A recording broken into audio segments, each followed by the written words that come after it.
Bismillahirrahmanirrahim. Assalamualaikum warahmatullahi wabarakatuh. Pertama-tama marilah kita panjatkan puji syukur kepada Allah Subhanahu wa taala yang senantiasa memberikan kita kenikmatan umur, kenikmatan kesempatan dan lebih-lebih kenikmatan iman dan Islam. Dengan kenikmatan tersebut kita dapat teman-teman semuanya dapat menonton video ini dan saya dapat membuat video ini. Dan kita juga dapat merasakan kenikmatan iman dan Islam. Dengan kenikmatan tersebut kita ucapkan alhamdulillah, walaupun itu adalah rasa syukur yang paling rendah karena rasa syukur yang paling tinggi adalah ketika kita mengikuti apa saja yang diperintahkan oleh Allah Subhanahu wa taala. Dan terlupa pula salawat serta salam kepada sang revolusioner sejati, kepada sang role model, kepada sang suri teladan dalam mendirikan negara, suri teladan dalam mendirikan rumah tangga atau keluarga, dan suri teladan dalam segala hak dan segala aspek, yaitu Nabi besar Nabi Muhammad sallallahu alaihi wasallam. Semoga beliau mau mengikuti kita sebagai umatnya dan semoga kita mendapatkan syafaat beliau di yaumil akhir nanti. Amin amin ya rabbal alamin. Teman-teman yang insyaallah dirahmati Allah Subhanahu wa taala, pada kesempatan ini saya ingin membahas tentang alasan masyarakat atau pemuda atau remaja takut masuk kajian, yaitu kajian Islam kafah atau secara menyeluruh. Jadi saya lihat di desa saya, terutama di daerah-daerah yang lain, ada 3 alasan sebenarnya yang mereka takutkan ketika ingin masuk kajian. Mungkin ada yang lain juga. Ini berbeda pengalaman dan berbeda bagaimana cara menganalisanya. Ada 3 kemungkinan. Yang pertama adalah takut menjadi teroris dan takut juga dicap sebagai teroris. Yang kedua adalah takut dipanggil ustadz atau diejek sebagai ustadz. Dan yang ketiga adalah takut dihina atau dikucilkan oleh masyarakat. Ini adalah 3 alasan yang saya temukan di tengah-tengah masyarakat. Mari kita membahas satu persatu untuk bagaimana menjawab pikiran kita. Kemungkinan ada di antara teman-teman yang takut masuk kajian mungkin. Mari kita bahas satu persatu. Yang pertama ketahui bahwa menuntut ilmu adalah sebuah hal yang wajib. Sebagaimana hadis Rasulullah SAW, talabul ilmi faridatan ala kullil muslimin. Setiap muslim maupun muslimah wajib menuntut Islam, menuntut ilmu agama Islam. Kita kembali kepada materi tadi. Poin yang pertama adalah takut menjadi teroris atau takut dicap sebagai teroris. Ini adalah kemungkinan yang pertama yang sering saya temukan. Maka ketika kita belajar Islam, ketika kita menuntut agama Islam dengan secara benar, dengan sumber yang benar, dengan guru yang benar, maka kita tidak mungkin akan menjadi teroris. Tidak mungkin kita menjadi sebagai teroris. Maka kita akan menyukai kedamaian ketika kita belajar Islam. Karena Islam mengajarkan kedamaian. Maka tidak mungkin jika kita belajar dengan cara yang benar. Maka tidak mungkin sebagaimana Rasulullah SAW mengajarkan bagaimana adabnya, tidak mungkin menjadi teroris jika kita belajar dengan cara yang benar. Maka saya juga merasakan ketika belajar agama Islam, ketika kajian, maka pernah dikatakan salah satu masyarakat bahwa saya adalah teroris, kajian teroris. Maka muncul di benak saya, kok bisa sih mereka mengatakan bahwa teroris? Saya hanya pegang kitab, saya hanya mengkaji Islam, saya hanya ingin mendalami agama. Kok dikatakan teroris? Sebenarnya apa sih tugas teroris itu? Itu membuat, sebenarnya tugas teroris itu apa? Kalau kita lihat bersama, tugasnya teroris itu apa? Itu membom sebuah tempat, merakit bom, menggunakan senjata. Itu adalah teroris, teman-teman. Tapi orang kajian, memegang kitab, belajar Islam secara kafah, apakah dikatakan teroris? Ini adalah sebuah hal yang rancu. Ini adalah sebuah hal yang tidak masuk akal jika kita berpikir dengan akal sehat. Kenapa mereka tidak mengatakan bahwa OPM yang menembak tentara, yang menembak, yang membunuh, yang menembak tentara, polisi, menembak masyarakat, membunuh tentara, membunuh polisi. Kenapa kita tidak dikatakan sebagai teroris? Kok ini adalah sebuah hal yang salah, teman-teman. Ini adalah sebuah hal yang rancu. Kenapa tidak menempatkan sesuatu pada tempatnya? Itu yang perlu teman-teman ketahui. Kenapa tidak seperti itu? Ini adalah sebuah hal yang membingungkan. Ini adalah kemungkinan pertama yang sering kita dengar dan membuat orang takut.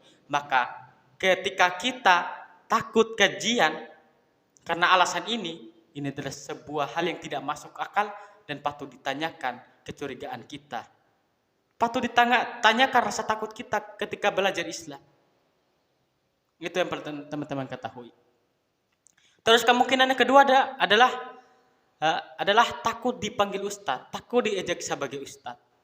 Maka saya juga merasakannya. Ada juga teman-teman saya merasakan, juga orang lain mungkin teman-teman semuanya merasakan, misalnya dipanggil ustadz atau ustazalah, masyarakat panggil kita, teman-teman kita sebaya kita, seumuran kita, mereka panggil ustadz. Mereka ada yang panggil beneran, ada juga yang memanggil ingin menghina, ingin mengejek, ingin mengucilkan kita.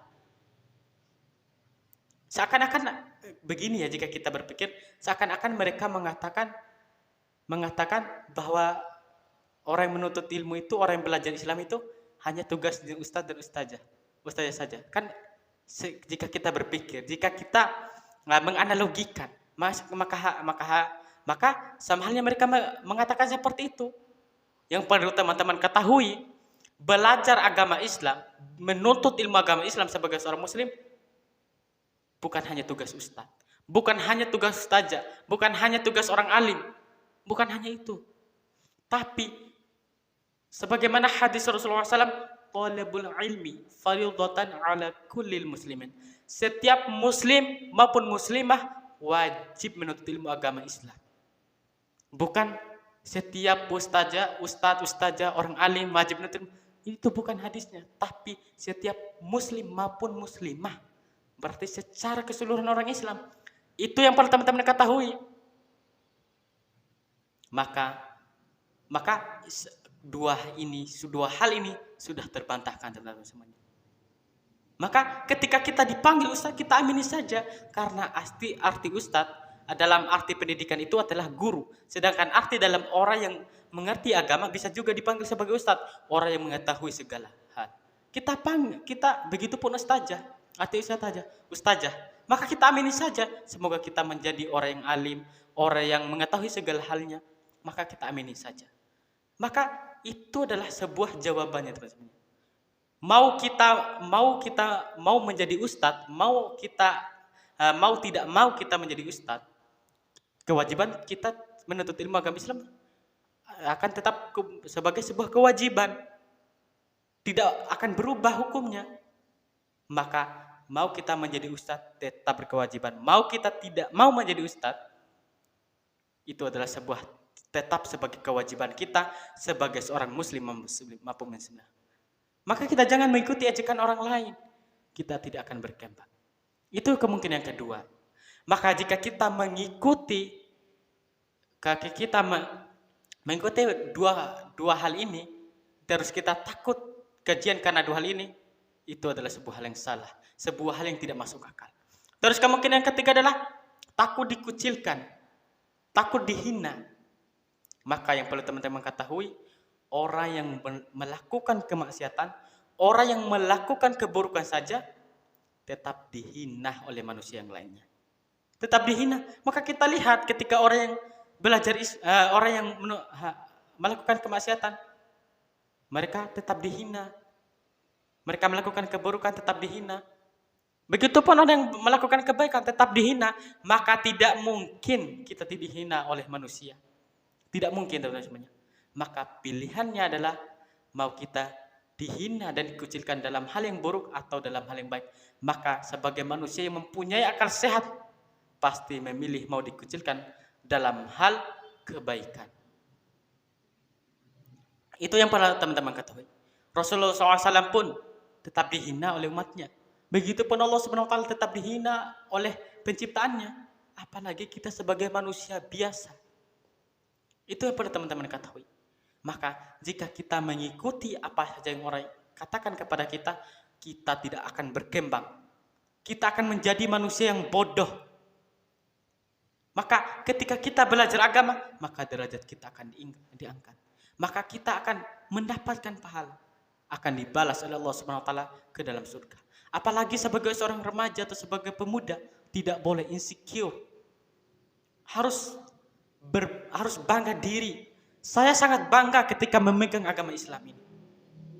Sangat bangga, teman-teman. Maka itu 3 kemungkinan, teman-teman.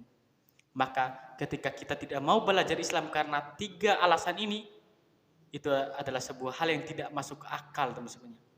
Ini adalah sebuah hal yang tidak masuk akal, rancu, kacau balau. Maka kita tidak boleh mengikutinya, teman-teman.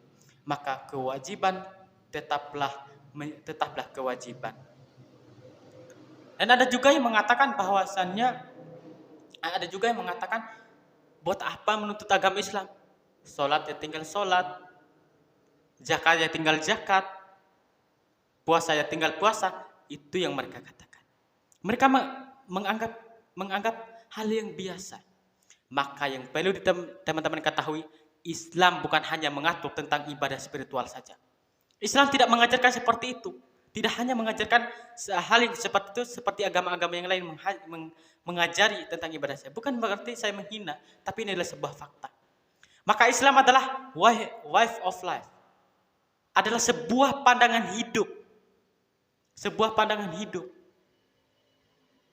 Sebuah perspektif. Itu yang perlu teman-teman ketahui. Maka misalnya Islam memandang bagaimana ekonomi tidak boleh mengandung ribawi atau riba. Di dalam hak kepemilikan, Islam membagi 3 kepemilikan adalah kepemilikan individu, kepemilikan umum, kepemilikan negara. Bagaimana Islam mengatur pemerintahan, yaitu sistemnya adalah khilafah. Dalam jual beli, tidak boleh saling curang menyurang. Itu yang perlu teman-teman ketahui. Maka Islam adalah pandangan hidup. Maka kita tidak boleh kaku. Bukan Islam yang kaku, tapi pandangan kita kepada Islam yang kaku. Jika kita belajar Islam secara kafah dan dengan guru yang benar, dengan guru yang lurus, insya Allah kita akan memahami bahwa Islam itu bukan hanya sekedar ibadah spiritual saja. Maka itu saya alami itu. Maka ketika kita masuk kajian dengan cara yang benar, dengan Islam kafah, belajar Islam kafah, insya Allah kita akan memahami bahwa Islam bukan hanya sekedar mengatur ibadah spiritual saja. Sebagai kesimpulan, maka menuntut ilmu adalah sebuah kewajiban. Sebagaimana saya bacakan hadis tadi, bahwa ini adalah kewajiban setiap muslim maupun muslimah. Ini tidak boleh ditawar-menawar. Ini adalah sebuah kewajiban. Ketika kita tidak melakukannya, maka kita akan mendapatkan dosa dan akan mendapatkan kebodohan. Sebagaimana kata Imam Syafi'i, siapa yang tidak pernah merasakan pahitnya belajar, maka ia akan merasakan pahitnya kebodohan seumur hidup. Maka seperti itu, teman-teman. Maka ketika kita mengikuti 3 ini, kemungkinan ini, terus kita tidak mau mengikuti kajian Islam kafah, maka kita sedang diracuni oleh perkataan orang lain. Kita sedang menyiksa diri kita sendiri. Maka ketika kita mengikuti ini, maka patut ditanyakan akal sehat kita. Terus kesimpulan yang kedua adalah Islam bukan hanya mengatur ibadah spiritual saja, tapi Islam mengatur secara keseluruhannya. Baik pemerintahan, ekonomi, budaya, sosial, politik luar negeri, politik dalam negeri. Itu yang perlu teman-teman ketahui. Mungkin itu saja yang dapat saya sampaikan. Jika ada kekurangan saya mohon maaf. Wabillahi taufiq wal hidayah. Wassalamualaikum warahmatullahi wabarakatuh.